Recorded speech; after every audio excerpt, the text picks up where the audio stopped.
నమస్కారం. వార్తలకు స్వాగతం. ముందుగా ముఖ్యాంశాలు. మాజీ మంత్రి గుడివాడ అమర్నాథ్ మీడియా సమావేశం. టీడీపీ నేతలపై ఫైర్.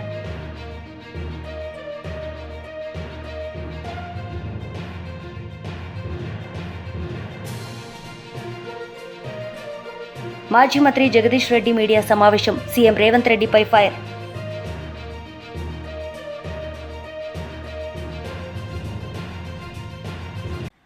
సింగరేణి సంస్థ చరిత్రలో మొదటిసారి బయటి రాష్ట్రంలో బొగ్గు తవ్వకాలు ప్రారంభించడం అభినందనీయమని ముఖ్యమంత్రి రేవంత్ రెడ్డి వ్యాఖ్యానించారు. టీడీపీ లీడర్ వర్లరామయ్య మీడియా సమావేశం నిర్వహించారు. ఈ సందర్భంగా పలు అంశాలపై ఆయన మాట్లాడారు. మీటింగ్ హాల్ దాన్ని పీపీపీ పద్ధతి ప్రకారం మనం కన్స్ట్రక్ట్ చేస్తే ఎలా ఉంటుందని ఒక ఆలోచన చేసింది ప్రభుత్వం. అదే ఆ జిల్లా కలెక్టర్ గారు మాట్లాడారు. చేస్తే మంచిదే కదా, బ్రహ్మాండంగా నిర్మాణం జరుగుతుంది కదా. 2000 మంది 2500 మంది కూర్చొని ఒక సమావేశాన్ని ఏర్పాటు చేసుకునే బ్రహ్మాండమైన ఎయిర్ కండిషన్ హాల్ నిర్మాణం పీపీపీ పద్ధతిలో చేయాలని ఒక ఆలోచన ఉన్నది ప్రభుత్వానికి. ఇది మొత్తం ప్రైవేటు పరం చేస్తున్నారు. అంబేద్కర్ గారినే ప్రైవేటు పరం చేస్తున్నారు. చెయ్యరండి. అక్కడ అంబేద్కర్ దగ్గర పగలగొట్టారు. అన్ని తప్పుడు రాతలు. అందుకే కరపత్రిక, అది వార్తాపత్రిక. అదే వార్తాపత్రిక అయితే రాయరు, అది నిజంగా సార్ అంటారు కొంతలో కొంత. అది కరపత్రిక కనుక జగన్మోహన్ రెడ్డి ఏది చెబితే అదే రాస్తారు. ఏం పగలగొట్టారు? పగలగొట్టిన మాట కరెక్ట్. అక్కడ పత్రిక మీరు కూడా వినాలి. జగన్మోహన్ రెడ్డి మనస్తత్వం ఏంటో మీరు కూడా వినాలి. ఆ అంబేద్కర్ ఆ పెద్ద ఎత్తైన విగ్రహాన్ని 400 కోట్ల రూపాయలు 404 కోట్ల రూపాయలు ఖర్చు పెట్టి నిర్మించిన మాట కరెక్టే, నేను కాదంటలేదు. మంచి నిర్మాణం జరిగింది, నేను కాదంటలేదు నేను. కానీ డాక్టర్ బిఆర్ అంబేద్కర్ గొప్ప, జగన్మోహన్ రెడ్డి గొప్ప అని మీరు చెప్పండి. మీరు ఐఎమ్ సారీ టు సే, మీరు దీంట్లోంచి వచ్చారు, ఒక మంచి సామాజిక వర్గం నుంచి వచ్చారు మీరు. డాక్టర్ బిఆర్ అంబేద్కర్ గొప్పవాడా, జగన్మోహన్ రెడ్డి గారు గొప్పవారండి? 11 ఛార్జ్షీట్లు సిబిఐ వేసింది మన జగన్మోహన్ రెడ్డి గారి మీద. 5 ఎన్ఫోర్స్మెంట్ డైరెక్టరేట్ కేసులు వేసిందండి మన జగన్మోహన్ రెడ్డి మీద. ప్రతి శుక్రవారం కోర్టుకు వస్తాడండి మన జగన్మోహన్ రెడ్డి గారు. ఆయన ఏం చదువుకున్నాడు ఇప్పటికి కూడా పెద్ద రహస్యంగా ఉండిపోయిందండి ఆంధ్రప్రదేశ్ రాష్ట్రంలో జగన్మోహన్ రెడ్డి గారు. తల్లిని చెల్లిని తరిమి కొట్టిన వ్యక్తి అండి మన జగన్మోహన్ రెడ్డి గారు. అవగాహన లేని వ్యక్తి అండి జగన్మోహన్ రెడ్డి గారు. 5 ఏళ్ల పరిపాలన అదొక అరాచక పరిపాలన అండి జగన్మోహన్ రెడ్డి గారిది. ఈయన గొప్ప, ప్రపంచ మేధావి, భారతదేశానికి అత్యున్నతమైన రాజ్యాంగాన్ని రచించి వశం చేసిన వ్యక్తి డాక్టర్ బిఆర్ అంబేద్కర్. ఆయన గొప్పవాడా? ఆయనండి జగన్మోహన్ రెడ్డి అండి. ఆ విజయవాడ స్వరాజ్ మైదాన్లో నిర్మితమైన ఆ అంబేద్కర్ ఆ సముదాయంలో వైఎస్ జగన్మోహన్ రెడ్డి అనే అక్షరాలు పెద్ద అక్షరాలు, డాక్టర్ బిఆర్ అంబేద్కర్ చిన్న అక్షరాలు పెట్టాడు. దానికి కడుపు మండిన ఒక దళితుడు వెళ్ళి సుత్తి తీసుకెళ్ళి దాన్ని పగలగొట్టాడట. అది చంద్రబాబు నాయుడు గారు ఆయన ఇంట్లో నుంచి సుత్తి తీసుకెళ్ళి ఈయనే పగలగొట్టినట్టుగా రాస్తాడు. ఇది చెత్తరాతలు కదండి జగన్మోహన్ రెడ్డి గారు. నేను ఈ రోజున అంటున్నాను, నేను చంద్రబాబు నాయుడు గారికి అత్యంత గౌరవం ఉన్నది డాక్టర్ బిఆర్ అంబేద్కర్ అంటే. మీకున్నదా జగన్మోహన్ రెడ్డి గారు? జగన్మోహన్ రెడ్డి గారు మీకు డాక్టర్ బిఆర్ అంబేద్కర్ పట్ల గౌరవం ఉన్నదా? గౌరవం ఉంటే జగన్మోహన్ రెడ్డి గారు మీరు ముఖ్యమంత్రిగా ఉండగా, అంతకుముందు ముఖ్యమంత్రిగా ఉన్న చంద్రబాబు నాయుడు గారు దళిత బిడ్డలు విదేశాలకు వెళ్ళి చదువుకునే అవకాశం ఇచ్చిన ఒక పథకానికి డాక్టర్ బిఆర్ అంబేద్కర్ విదేశీ విద్యా విధానం అని పెడితే, మీరు ముఖ్యమంత్రి అయిన తర్వాత డాక్టర్ బిఆర్ అంబేద్కర్ పేరు తీసేయండి, నా ముందు ఆయనంత అని చెప్పి వైఎస్ జగన్ విదేశీ విద్యా విధానం అని పెట్టుకుంది. నిజం కాదా? మీకు గౌరవం ఉందా డాక్టర్ బిఆర్ అంబేద్కర్ అంటే? నిజం చెప్పండి. మీరు ముఖ్యమంత్రిగా ఉండగా జగన్మోహన్ రెడ్డి గారు దళిత పథకాలు ఎన్ని చేశారండి. Best available schools Chandrababu Naidu గారు ఉండగా పేద విద్యార్థులు చదువుకోవటానికి బెస్ట్ అవైలబుల్ స్కూల్స్, పెద్ద పెద్ద టెక్నో స్కూల్స్, వీటన్నిటిలో కూడా దళిత మాజీ మంత్రి గుడివాడ అమర్నాథ్ మీడియా సమావేశం నిర్వహించారు. ఈ సందర్భంగా పలు అంశాలపై ఆయన మాట్లాడారు. ఆలోచనతో చేస్తున్నటువంటి కుట్రలు కుతంత్రాలు మీరందరూ కూడా చూస్తూ ఉన్నారు. అయితే మా పార్టీకి చెందినటువంటి కార్పొరేటర్లు, మా పార్టీ గుర్తు మీద గెలిచినటువంటి కార్పొరేటర్లు దీన్ని పూర్తిగా వ్యతిరేకిస్తూ అవిశ్వాస తీర్మానం అనేటువంటిది ఎట్టి పరిస్థితుల్లో జరగడానికి వీల్లేదు, మిగిలినటువంటి పదవీ కాలం కూడా గౌరవ మేయర్గా ఉన్నటువంటి కొలగాని హరివెంకట కుమారి గారు కొనసాగాలన్నటువంటి ఒక దృఢ నిశ్చయంతో అందరూ కూడా ఉండడం జరుగుతూ ఉంది. అయితే ఏ రకంగా వారి దౌర్జన్యాలు, ఏ రకంగా బెదిరింపులు, ఏ రకంగా అన్ని రకాలైనటువంటి విధాలుగా మా పార్టీకి చెందినటువంటి కార్పొరేటర్లను బెదిరించడం, భయపెట్టడం, లేదా వాళ్ళని ఏదో రకంగా ప్రలోభ పెట్టడం మీరు గడిచినటువంటి 25 రోజులుగా చూస్తూ ఉన్నారు. అయితే రేపు 19వ తారీఖు అంటే మరో 3 రోజుల్లో అవిశ్వాస తీర్మానానికి సంబంధించినటువంటి సమావేశం కూడా జరుగుతూ ఉన్నటువంటి తరుణంలో వైఎస్ఆర్ కాంగ్రెస్ పార్టీ తరపు నుంచి రేపు అందరికీ విప్ కూడా జారీ చేయడం జరుగుతూ ఉంది. సుమారు 58 మంది సభ్యులు, వైఎస్ఆర్ కాంగ్రెస్ పార్టీ గుర్తు మీద గెలిచినటువంటి 58 మంది సభ్యులకి కూడా పూర్తిగా కూటమి పార్టీ నాయకులు పెట్టినటువంటి అవిశ్వాస తీర్మానాన్ని వ్యతిరేకిస్తూ రేపు 19వ తారీఖున జరగబోయేటువంటి ఆ సభను కూడా సభకి వెళ్లకుండా మేము బహిష్కరించాలని చెప్పి పార్టీ నిర్ణయం తీసుకుంది. సో దానికి అనుగుణంగా రేపు పార్టీ విప్ను కూడా 58 మంది మా పార్టీ గుర్తు మీద గెలిచినటువంటి సభ్యులకి రేపు విప్ జారీ చేయబోతా ఉన్నాం. ఆ విప్ని ధిక్కరించి ఎవరైతే వారు సభకి హాజరవుతారో వారందరి మీద కూడా చట్ట ప్రకారం ఏదైతే యాక్ట్ చెప్తా ఉందో దాని ప్రకారం విప్ని ధిక్కరించినటువంటి సభ్యుల్ని మీద క్రమశిక్షణా చర్యలు కూడా తీసుకోవడం జరుగుతుందనేటువంటి విషయాన్ని ఈ సందర్భంగా తెలియజేస్తా ఉన్నాం. తప్పకుండా రానటువంటి మిగిలినటువంటి కాలం కూడా గౌరవ మేయర్ గారు హరివెంకట కుమారి గారే కొనసాగుతారు. దానికి కావాల్సినటువంటి బలం, దానికి కావాల్సినటువంటి సంఖ్య వైఎస్ఆర్ కాంగ్రెస్ పార్టీ దగ్గర ఉంది. ఎవరు ఏది చేసినా గతంలో చంద్రబాబు నాయుడు గారు 95వ సంవత్సరంలో చేసినటువంటి వైస్రాయ్ రాజకీయం దయచేసి ఇక్కడ చేయొద్దని చెప్పి కోరుతా ఉన్నాం. బలం లేనప్పటికీ మా దగ్గర ఎంతమంది ఉన్నారో అంతమంది ఉన్నారు, మీరు వచ్చేయండి అని చెప్పి మీరు చేస్తున్నటువంటి బెదిరింపులు, దౌర్జన్యాలు, ప్రలోభాలు ఇక కొనసాగడానికి వీల్లేదు. ఇప్పటికన్నా మీరు మీ పద్ధతి మార్చుకుంటే మంచిది అనేటువంటి విషయాన్ని ఈ సందర్భంగా తెలియజేసుకుంటూ ముఖ్యంగా విశాఖపట్నం నగర ప్రజలందరినీ కూడా అభ్యర్థిస్తూ ఉన్నాం. దయచేసి మీరు అందరూ కూడా జరుగుతున్నటువంటి రాజకీయ పరిణామాన్ని మీరు గమనించండి. రాష్ట్రంలో వారి పార్టీ అధికారంలో ఉందనేటువంటి ఏకైక ఉద్దేశంతో ఈ తప్పుడు నిర్ణయాలకి, తప్పుడు చర్యలకి వారు ముందుకెళ్తా ఉన్నారు. ప్రజల తాలూకు మ్యాండేట్ 5 సంవత్సరాల పాటు మా మేయర్ గారు కొనసాగాలని చెప్పి ఆ రోజు 2021 సంవత్సరంలో వారు మ్యాండేట్ ఇచ్చారు. దాని ప్రకారంగానే ప్రజాస్వామ్యబద్ధంగా జరగాలి తప్ప ఈ రకమైనటువంటి తప్పుడు విధానంలో వారు పీఠాన్ని చేజిక్కించుకోవాలనేటువంటి ప్రయత్నం మానుకుంటే మంచిది అనేటువంటి విషయాన్ని మరొకసారి ఈ సందర్భంగా తెలియజేసుకుంటూ రేపు అందరికీ కూడా మా పార్టీ గుర్తు మీద గెలిచినటువంటి మా పార్టీ కార్పొరేటర్లందరికీ కూడా రేపు విప్ జారీ చేయబోతా ఉన్నాం. 19వ తారీఖున జరగబోయేటువంటి అవిశ్వాస తీర్మానం మీద జరగబోయేటువంటి ఆ ప్రత్యేక సమావేశాన్ని వైఎస్ఆర్ కాంగ్రెస్ పార్టీ బహిష్కరిస్తుందనేటువంటి విషయాన్ని డాక్టర్ కోసం వెంకటేశ్వర్లు మీడియా సమావేశం నిర్వహించారు. ఈ సందర్భంగా పలు అంశాలపై ఆయన మాట్లాడారు. నేషనల్ హెరాల్డ్ పత్రికను జవహర్లాల్ నెహ్రూ స్థాపించాడు 1938. ఈ యొక్క పత్రికని అసోసియేటెడ్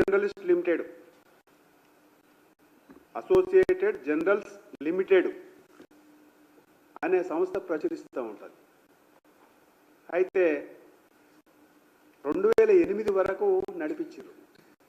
2008 ఆర్థిక సంక్షోభం అనేటువంటి పేరు మీద ఈ పత్రికను మూసేసింది, క్లోజ్ చేసింది. అప్పుడు ఈ యొక్క జనరల్స్ ఈ ఏజేఎల్ ఏదైతే సంస్థ ఉందో అయితే ఇక్కడనే 2010లో ఉంటే 2012లో సుబ్రహ్మణ్య స్వామి నేషనల్ హెరాల్డ్ పత్రిక మీద కేసు దాఖలు చేసింది. వైఏఎల్ అంటే యంగ్ ఇండియా కంపెనీ లిమిటెడ్ ద్వారా ఏజేఎల్ ఆస్తులను వాస్తవానికి ఆలోచన చేస్తే ఏజేఎల్కు 2000 కోట్ల రూపాయల ఆస్తులు ఉన్నాయి. 2000 కోట్ల రూపాయల ఆస్తుల్ని Young India Limited company Rahul Gandhi, Sonia Gandhi 30 అప్పుడు ఆ రోజు కూడా national government Congress party Manmohan Singh గారు ఉంది, Sonia Gandhi UPA chairman, CBI విచారణ అర్ధాంతరంగా నిలిపేసింది. మేము ఆరోపణ చేస్తున్నాం, అర్ధాంతరంగా నిలిపేసింది. కానీ ఈడీ విచారణ మాత్రం కంటిన్యూ అయింది. ఇది అనేక మలుపులు తిరిగి జగిత్యాల నియోజకవర్గ బీఆర్ఎస్ పార్టీ రజతోత్సవ సన్నాహక సమావేశంలో మాజీ ఎంపీ కవిత పాల్గొన్నారు. ఈ సందర్భంగా ఆమె ప్రసంగించారు. పోరాట చరిత్ర, ఎందుకంటే అవమానపడ్డం. ఒక్కసారి యాద్ చేసుకోండి, అంతకుముందు ఆంధ్ర పాలనలో ఉన్నప్పుడు తెలంగాణ యాసలో మాట్లాడినామా మనం? తెలంగాణ యాసలో మాట్లాడాలంటే ఇప్పటికి కూడా చెప్తారు నాకు, ఐటీ ఆఫీసులలో పనిచేసేటోళ్ళు, హైదరాబాద్లో ఉండేటోళ్ళు, మా ఆడబిడ్డలు బయట షాపుకు పోయినా, దుకాణానికి పోయినా, హోటల్కి పోయినా ఏమండి అని మాట్లాడాలి, మర్యాదగా మాట్లాడాలి. అంతేగాని తెలంగాణ వాళ్ళు మాట్లాడుకున్నట్టు మన యాస మాట్లాడే పరిస్థితి లేకుండే. 2001లో కేసీఆర్ గారు మైకు పట్టి తెలంగాణ యాసలో మాట్లాడితే అప్పుడు వచ్చింది ధైర్యం అందరికీ. అప్పుడు గుండె నిండా ధైర్యం పెంచుకొని మన భాష, మన యాస, మన పండుగ, మన పాట అని చెప్పి పిడికిలెత్తి ఉద్యమించినాం. మీరు గమనించాలి, 2001 నుంచి ఇప్పినంటే అప్పటికే చచ్చిన పీనుగులాగా పడి ఉండే కాంగ్రెస్ పార్టీ, దేశవ్యాప్తంగా జీర్ణ స్థితికి పోయి ఉండే కాంగ్రెస్ పార్టీ. కానీ ఆనాడు గులాం నబీ ఆజాద్ గారు కేసీఆర్ గారి ఇంటికి వచ్చి ఈ కండువాతో పొత్తు పెట్టుకుంటే రాష్ట్రంలో, దేశంలో అధికారంలోకి ఆనాడు వచ్చింది కాంగ్రెస్ పార్టీ. అప్పుడు ఏం మాట ఇచ్చిర్రు 2004లో? ఇగో 2004లో మనం అధికారంలోకి రాగానే కామన్ మినిమం ప్రోగ్రాంలో పెడుతున్నాం, వెంటనే రాష్ట్రం ఇస్తామని చెప్పిండ్రు. కానీ ఇయ్యలే. ఎప్పుడు ఇచ్చిరు? 2004లో ఇస్తామన్నది కొట్లాడంగా అరిగోసవడంగా కేసీఆర్ గారు నా శవయాత్రనో తెలంగాణ జైత్రయాత్రనో అని దీక్షకు పోతే దిగి వచ్చి అప్పుడిచ్చిండ్రు తెలంగాణ. ఉట్టిగా ఇయ్యలే. ఆ 10 ఏళ్ళు మనందరం కూడా ఎన్నో అవమానాలు పడ్డాం గ్రామంలో. ఇంతకుముందు మా జలంధర్ చెప్పిండు, 2001లో కేసీఆర్ గారు ఆడ పార్టీ పెట్టంగానే జలదృశ్యంలో నేను ఇక్కడ జెండా పట్టినా అని. కానీ జెండా పట్టంగానే ఈజీగా ఏది రాలే. ఆయనకు రావాల్సిన ఇందిరమ్మ ఇల్లు 2005లోనే తీసేసిరని చెప్పిర్రు. అంటే కాంగ్రెస్ వాళ్లకు ఈ బెదిరింపులు కొత్త కాదు, మోసం కొత్త కాదు. ఆనాడు 2004లో మనని మోసం చేసిరు, మళ్ళా ఇవాళ 2024లో కూడా తెలంగాణ ప్రజలను మోసం చేసిరు. ఒక్క మాట ఒక్కటి కూడా వాళ్ళు ఇస్తామన్నది ఇచ్చినటువంటి పాపాన ఓలే. ఏమిచ్చిరయా అంటే ఫ్రీ బస్ ఇచ్చిన మహిళలకు అంటారు. ఫ్రీ బస్ ఇచ్చిరు, సంతోషం. ఫ్రీ బస్ ఇస్తే బస్సులు పెంచుతారా తగ్గిస్తారా? ఎవరన్నా బస్సులు పెంచాలి కదా, సౌలత్ మంచిగా చేయాలి కదా, మహిళలు ఆత్మగౌరవంతో తిరిగేటట్టు చేయాలి కదా. ఇలా పరిస్థితి ఉన్నదా? టికెట్ కొనుక్కున్న మగవాళ్ళకు సీటు దొరుకుతున్నదా బస్సులల్లా? ఎక్కడన్నా ఆపుతున్నారా బస్సులు స్టాప్లల్లా? వికలాంగులు ఉంటే వాళ్ళు చెయ్యి ఊపినా కూడా కనీసం బస్సు ఆపకుండా పోయేటటువంటి పరిస్థితి. ఎందుకోసం? డ్రైవర్ మీద భారం, కండక్టర్ మీద భారం, ఆర్టీసీ బస్సుల మీద భారం.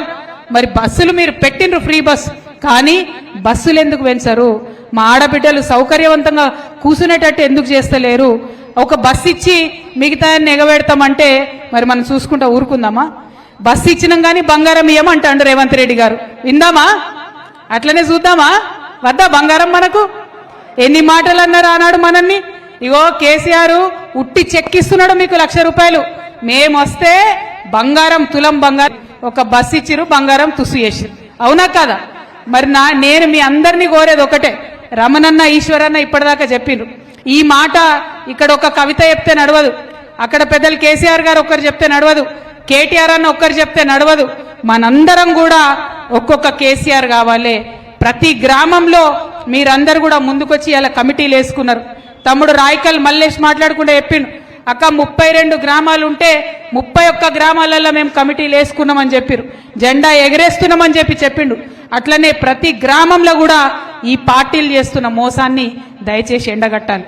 అది ఒక్క కాంగ్రెస్ అనే కాదు, మన బీజేపీ కూడా అదే పరిస్థితి ఉన్నది. పసుపు బోర్డు తెచ్చి మాజీ మంత్రి జగదీష్ రెడ్డి మీడియా సమావేశం నిర్వహించారు. ఈ సందర్భంగా పలు అంశాలపై ఆయన మాట్లాడారు. అదేవిధంగా మహబూబ్ నగర్, నల్గొండ, ఖమ్మం జిల్లాలకు సంబంధించిన సాగునీళ్లు, మంచినీళ్లు 2 అవసరాల కొరకు ఏదైతే నిలవబెట్టుకుంటుందో ఆ నీళ్లను అక్రమంగా దోసుకపోతున్నాడు ఆంధ్రప్రదేశ్ ప్రభుత్వం, దోసుకపోతుంది అనే మాటను మేము చెప్పినాం. ఒక్క రోజు కూడా ఇప్పటి వరకు ఉత్తమ్ కుమార్ రెడ్డి కానీ, నల్లగొండ జిల్లాకు సంబంధించిన కోమటిరెడ్డి వెంకటరెడ్డి కానీ, ఖమ్మం జిల్లాకు సంబంధించిన 3 మంత్రులు బట్టి విక్రమార్క కావచ్చు, పొంగులేటి కావచ్చు, తుమ్మల నాగేశ్వరరావు గారు కావచ్చు, మహబూబ్నగర్ జిల్లాకు సంబంధించిన మంత్రి కావచ్చు, ఏ ఒక్కరు కూడా స్పందించలేదు, మాట్లాడలేదు. ఆంధ్రప్రదేశ్ అరాచకాన్ని అడ్డుకునే ప్రయత్నం కూడా చేయలేదు. దానితోనే ఇవాళ యథేచ్ఛగా బీఆర్ఎస్ పార్టీ హెచ్చరించిన తర్వాత కూడా 65 టీఎంసీల నీళ్లను ఆంధ్రప్రదేశ్ దోపిడీ చేసింది. తెలంగాణకి ఇవాళ నీళ్లు లేకుండా చేసింది. ఇది స్పష్టంగా ఇవాళ కేఆర్ఎంబీ చెప్పిన దాంతోనే మనకు అర్థమైంది. ఇంత దుర్మార్గంగా జరుగుతుంటే ఎందుకు తెలంగాణ ప్రభుత్వం నోరు మెదపకుండా ఉంది? దాంట్లో ఉన్న మతలబేంది? చంద్రబాబు నాయుడుతో లోపాయికారి ఒప్పందం చేసుకునేనా? ఇది దేని కొరకు? మీ పదవుల కొరకేనా? మీ పైరవీల కొరకేనా? దేని కొరకు మాట్లాడకుండా ఉంటున్నారు, మౌనంగా ఉంటున్నారు? ఎందుకు అభ్యంతరాలు చెప్పలేకపోయినరు? అసలు సోయే లేకుండా ఎందుకున్నారు? ప్రతిపక్షంగా ఉన్నాం మేం, ప్రధాన ప్రతిపక్షంగా మా బాధ్యతను ప్రతి క్షణం మేము నెరవేరుస్తూ ప్రభుత్వంగా మీకు గుర్తు చేసినాం. కేసీఆర్ గారు ముందే గమనించి వారు చెప్తే వారి ఆదేశాల మేరకు మా నీటిపారుదల శాఖ మాజీ మంత్రి హరీష్ రావు గారు కావచ్చు, నేను కావచ్చు, మా వ్యవసాయ శాఖ మాజీ మంత్రి నిరంజన్ రెడ్డి గారు కావచ్చు, మా శ్రీనివాస్ గౌడ్ గారు కావచ్చు, మా ఇతర మంత్రులు అందరం కూడా, మా మాజీ మంత్రులు ఎవరైతే ఖమ్మం, నల్గొండ, మహబూబ్నగర్ జిల్లాలకు సంబంధించి, హైదరాబాద్, రంగారెడ్డి జిల్లాలకు సంబంధించిన ఇతర నాయకులందరూ కూడా స్పందించారు. నష్టం జరుగుతుంది, ప్రభుత్వం పట్టించుకోవాలి, నష్టం జరుగుతుంది, ప్రభుత్వం పట్టించుకోవాలి అని చెప్పి. కానీ ఒక్క మంత్రి కానీ, ఒక్క ఎమ్మెల్యే కానీ ఎవరు కూడా ఈ 5 జిల్లాలకు సంబంధించిన వారు నోరు తెరవలేదు. దానితో ఇవాళ మనకి ప్రమాదం వచ్చింది. రేపు ఈ 5 జిల్లాలలో తాగునీటికి కూడా ఇబ్బంది వచ్చే పరిస్థితి వచ్చింది. పొరపాటున వర్షాలు కనుక ఆలస్యమైతే హైదరాబాద్ అతలాకుతలమయ్యే పరిస్థితి వస్తూ ఉంది. ఇంత దుర్మార్గంగా ఈ ప్రభుత్వం వ్యవహరించడం అనేది దేని కొరకు అనేదానికి ఎక్కడ కూడా ఆన్సర్ లేదు ఇప్పటి వరకు కూడా. ఎందుకు ఇంత చేత కాకుండా, ఇంత దద్దమ్మల్లాగా, ఇంత రండల్లాగా ఉంటున్నారో సమాధానం చెప్పాలి. ఉప ముఖ్యమంత్రి కావచ్చు, పొంగులేటి కావచ్చు, తుమ్మల కావచ్చు, ఉత్తమ్ కుమార్ రెడ్డి గారు కావచ్చు, వెంకటరెడ్డి గారు కావచ్చు, జూపల్లి కృష్ణారావు గారు కావచ్చు, వీళ్ళందరికి మించి ముఖ్యమంత్రి కూడా ఎందుకు రండలాగా ప్రవర్తిస్తున్నారు? ఎందుకు చేతగాని వాళ్ళగా ప్రవర్తిస్తున్నారు? ఇంకా చంద్రబాబు నాయుడు బూట్లు నాకే పని ఎందుకు చేస్తున్నారు? ఇంకా ఎంతకాలం చేస్తారు ఇది? మీ పదవుల కొరకు, మీ పైరవీల కొరకు తెలంగాణకు ద్రోహం చేస్తారా? కృష్ణా పరివాహక ప్రాంత ప్రజలకు, రైతాంగానికి ద్రోహం చేస్తారా? దేని కొరకు జరుగుతుంది ఇది? ఉత్తమ్ కుమార్ రెడ్డి ఉత్త కోతలు చాలా మాట్లాడినావు.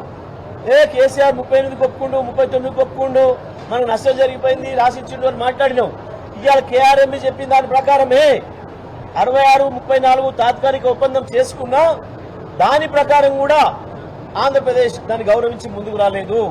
కేసీఆర్ ఉన్నంత కాలం 34% పైగా నీళ్లను వాడిండు, 38, 39% నీళ్లను కూడా వాడిండు అనే విషయం లెక్కలతో సహా స్పష్టంగా చెప్తుంది కేఆర్ఎంబీ.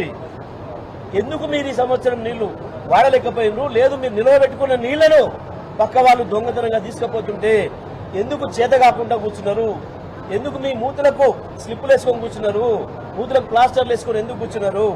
సమాధానం చెప్పాలి ఇవాళ తెలంగాణ ప్రజలకు. మీరు ఇంత దగా, ఇంత దోపిడీ, ఇంత పొద్దున్నాక జరుగుతుంటే కూడా ఒక్కడికంటే ఒక్కడికి సోయలేదు. కేవలం కమిషన్లు దండుకోవడానికి, వచ్చిన వాటిని పంచుకోవడానికి, ఢిల్లీకి మూటలు పంపించడానికి టైం సరిపోతుంది తప్ప ఏం జరుగుతుంది? తెలంగాణ హక్కుల మీద దాడి ఎట్లా జరుగుతుంది? తెలంగాణ రైతాంగానికి ద్రోహం ఎట్లా జరుగుతుంది? తెలంగాణ 5 జిల్లాల మంచినీళ్ళ పరిస్థితి ఏంది అన్న సోయి ఒక్కడి కూడా లేదు ఈ మంత్రివర్గంలో, ముఖ్యమంత్రితో సహా. ఎండాకాలం వస్తుంది, నీళ్ళకి ఇబ్బంది అవుతుంది, మళ్ళీ పాత రోజులు వస్తున్నాయి, సమైక్యాంధ్రప్రదేశ్ లో ఉన్న రోజులే మళ్ళీ దాపురిస్తున్నాయి. ప్రజలు మళ్ళీ, మహిళలు బిందెలు పట్టుకొని రోడ్ల మీద పోవాల్సిన దుస్థితి వస్తుంది, కనబడుతుంది. అనేక చోట్ల నుంచి వార్తలు వస్తున్నాయి. అయినా ఈ ప్రభుత్వానికి చీమ కుట్టినట్టు లేదు. పోతే పోనీ ఎక్కడెవరు వస్తే మాకేంది, మా కమిషన్ మాకు వస్తే చాలు కదా అన్న పద్ధతుల్లో ఈ ప్రభుత్వం వ్యవహరిస్తూ ఉంది. రేవంత్ రెడ్డి ప్రభుత్వం ఇంత దుర్మార్గంగా ప్రవర్తించడం అనేది ఇంతకు మించిన శోచనీయ విషయం ఇంకోటి లేదు. మేము చెప్పిన తర్వాత కూడా, ప్రధాన ప్రతిపక్షంగా మేము హెచ్చరించిన తర్వాత కూడా దాంట్లో వీళ్ళు మాట్లాడలేకపోవడం అంటే వీళ్ళ బేలతనం ఏందో ప్రజలు అర్థం చేసుకోవాలి. ఒక్కరు కూడా ఇప్పటి వరకు మంచినీళ్లపైన రివ్యూ చేయలేదు, సాగునీళ్లపైన రివ్యూ చేయలేదు. ఏ ప్రాజెక్టులో ఎన్ని నీళ్లు నిల్వ ఉన్నాయి, దాని మీద ఆధారపడ్డ మిషన్ భగీరథ ఎంత అవసరం ఉంది, మిషన్ భగీరథ ఎంత ప్రాంతానికి అక్కడి నుంచి వెళ్ళి నీళ్లు తీసుకొస్తుంది, ఆ జలాశయాల్లో నీళ్లు ఎంత ఉండాలన్నా సోయి కూడా ఒక్కడికి లేదు. ఇప్పటి వరకు కూడా ఒక్కడు కూడా మాట్లాడలేదు. ఏ ఒక్క జిల్లాలో ఒక మంత్రి రివ్యూ చేయలేదు, లేదా హైదరాబాద్ లో ముఖ్యమంత్రి రివ్యూ చేయలేదు, ఇరిగేషన్ మంత్రి రివ్యూ చేయలేదు. నీళ్లకైతే మంచిలకు ఇచ్చిన వైసీపీ లీడర్ మీడియా సమావేశం నిర్వహించారు. ఈ సందర్భంగా పలు అంశాలపై ఆయన మాట్లాడారు. అయిపోయి రాష్ట్రంలో కొడబడినటువంటి శాంతి భద్రతల సమస్య ఎక్కడ యథేచ్ఛగా అన్ని నియోజకవర్గాల్లో జరుగుతున్నటువంటి దోపిడీ, టీడీపీ కూటమి ప్రభుత్వం యొక్క దారుణాలు, వాటి నుంచి దృష్టి మరల్చడానికి ఏకైక ఎజెండా జగన్మోహన్ రెడ్డి గారి నామస్మరణ. ప్రతి దానికి జగన్మోహన్ రెడ్డి గారుని అడ్డం పెట్టుకుని ఎక్కడ ఏం జరిగినా, ఈ 10 నెలల కాలంలో ఏం జరిగినా దానికి గత ప్రభుత్వము, జగన్మోహన్ రెడ్డి గారి ప్రభుత్వము, జగన్మోహన్ రెడ్డి గారి పేరు తీసుకొచ్చి డైవర్షన్ పాలిటిక్స్కి తెరలేపడం జరిగింది. కూటమి ప్రభుత్వంలో ప్రతి ఒక్కరికి కూడా, ఆ 3 పార్టీలకి, ఆ పార్టీల్లో ఉన్నటువంటి ప్రభుత్వంలో ఉన్నటువంటి నాయకులందరికీ కూడా ఇదొక అలవాటుగా మారిపోయింది. ఎందుకంటే జగన్మోహన్ రెడ్డి గారి మీద నిందలు వేయటము, ఆయన మీద మతముద్ర తీసుకురావటము, జగన్ గారు తిరుపతి వెళ్ళాలి అని చెప్పనే ప్రయత్నం చేసినప్పుడల్లా కూడా తప్పనిసరిగా డిక్లరేషన్ ఇవ్వాలి అని అంటూ మెలికిపెట్టి నానా హడావుడి చేయటం. ఆయన తన పాదయాత్రకి ప్రారంభించడానికి ముందు పైకి తిరుమల వెళ్లి స్వామివారిని దర్శనం చేసుకుని పాదయాత్ర మొదలు పెట్టడం జరిగింది. అలాగే పాదయాత్ర అయిపోయిన తర్వాత తిరుమల తిరుపతి దేవస్థానం, టీటీడీ దేవస్థానానికి వెళ్లి తిరుమలకు వెళ్లి స్వామివారిని ఆశీస్సులు తీసుకుని రావడం జరిగింది. ఇంత భక్తి శ్రద్ధలతో ఆచార వ్యవహారాల్లో నిష్ఠగా ఉంటూ ఆయన 5 సంవత్సరాల పాటు అక్కడ స్వామివారికి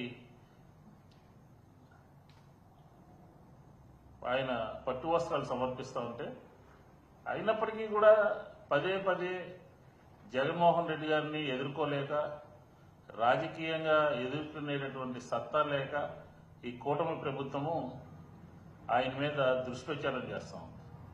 జగన్ గారి మీద బుర్ర చల్లాలని చెప్పని, అది ఆయనే కడుక్కునేటటువంటి పరిస్థితి ఉంటుందని చెప్పని ఒక కుట్రతో, కుతంత్రంతో ఏదో ఒక రకంగా దుష్ప్రచారం చేయాలి అని చెప్పని ఒక ఆలోచనతో కూటమి ప్రభుత్వం పనిచేస్తాం.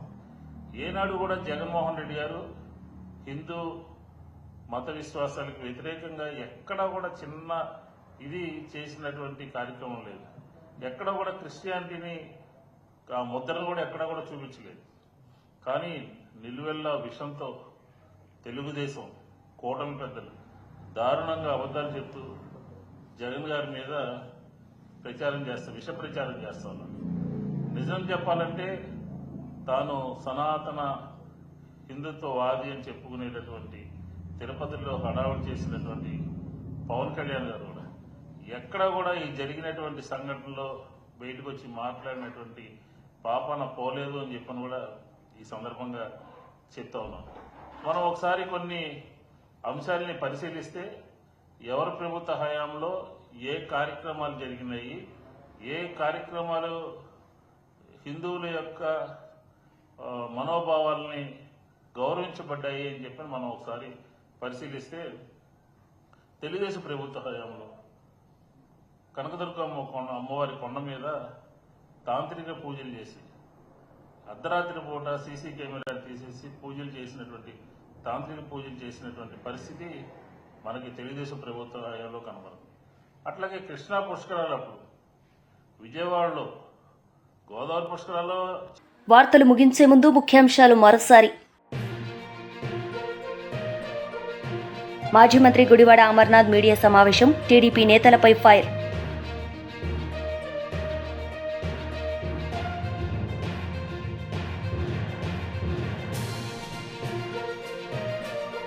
మాజీ మంత్రి జగదీష్ రెడ్డి మీడియా సమావేశం, సీఎం రేవంత్ రెడ్డిపై ఫైర్.